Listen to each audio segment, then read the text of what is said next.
The Taoism of Lao Tzu emphasizes that if we do not let individuals grow as nature intended, they will lose their naturalness and be drawn into the world of animal drives, desires, attachments, and ultimately suffering.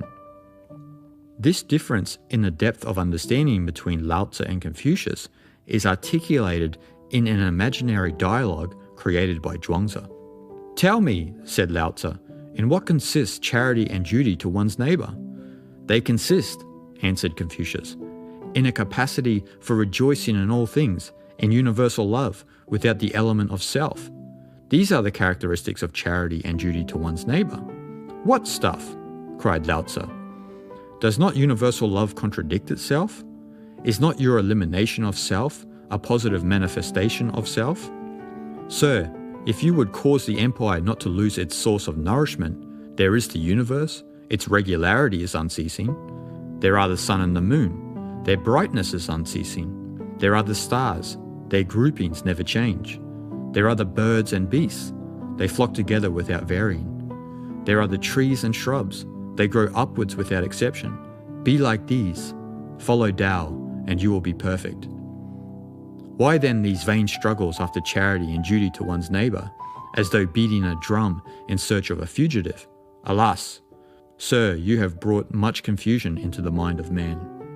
In this imaginary dialogue, Lao Tzu reiterates that if we interfere in the natural process of any living organism, it will begin to isolate itself from the complementary parts of the whole.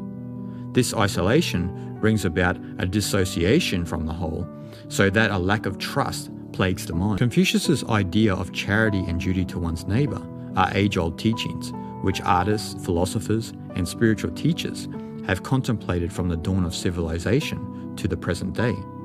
On the surface, we may feel convinced that he is correct in postulating that we have a duty to others.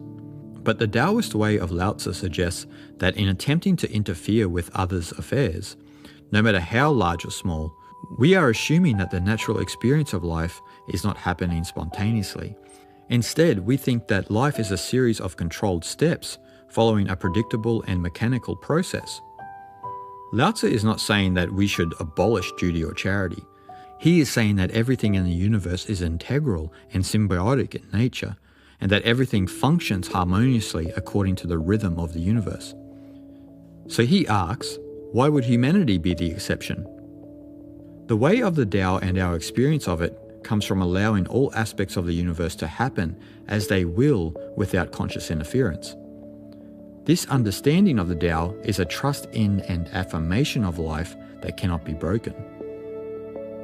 Humanity's superficial differences could be dissolved if each individual could live by this trust. Yet society and culture have been built on ideologies such as Confucianism, communism, and democracy, which all teach us in some way to impose our will over one another, a goal based on the erroneous idea that we are achieving freedom in this process. To trust the way of the Tao is the complete backflip to Confucianism or any present-day ideology or theology.